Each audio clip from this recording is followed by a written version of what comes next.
This is the Team OPERS presentation. We examined the Oklahoma Public Employees Pension System. Almost as soon as we started our analysis, we found that we hit pay dirt. We had as much documentation, and in fact, even more than Professor Ra did with CalPERS. So his presentation using CalPERS was very easy for us to adapt.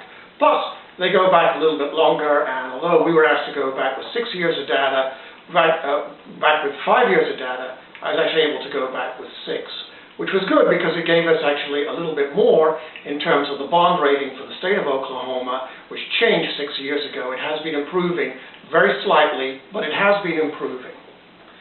So let's get to what our main findings are.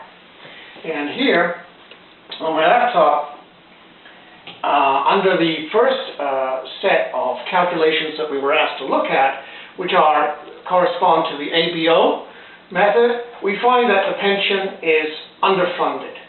So not surprisingly, OPERS is a well-managed yet underfunded pension system.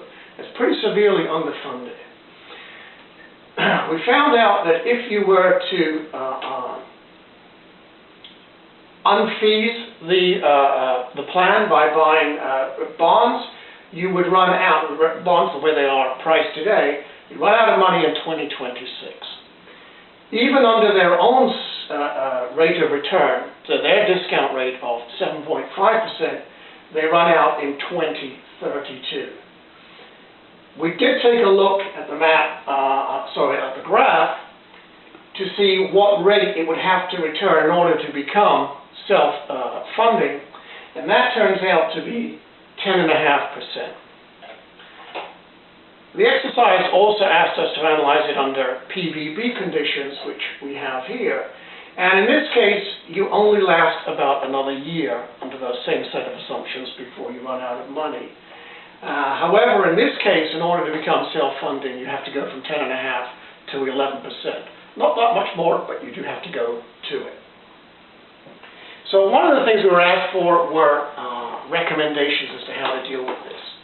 And one of the reasons we have the crisis right now is because of federal policy of quantitative easing, which a lot of people term as printing money.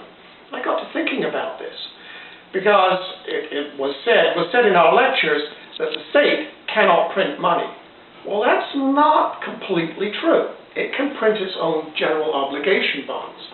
I thought about this, and I guess after some nights of wrestling with the idea, I figured that one of the ways you can deal with the shortfall would be to issue part of the pension payments in general obligation bonds. We were asked to come up with some creative ideas and ways that would also be constitutional. Well, bonds are currency. They can be traded. You can sell them.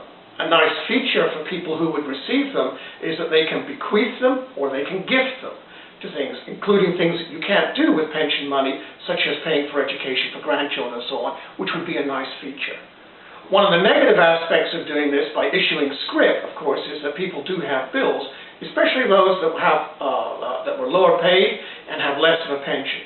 So the scheme that we recommend is one in which, let's say, a person earning up to 2 times the median salary of the county in which they are a resident in Oklahoma would get all of their pension in cash.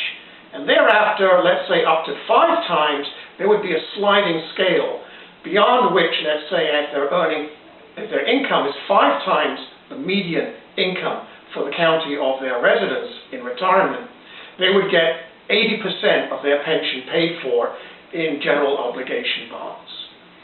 And we'll just leave it for more experienced people to come up with what we do with people who live out of state and live overseas.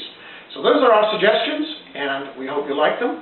I would like to thank my team, particularly Bob Coach.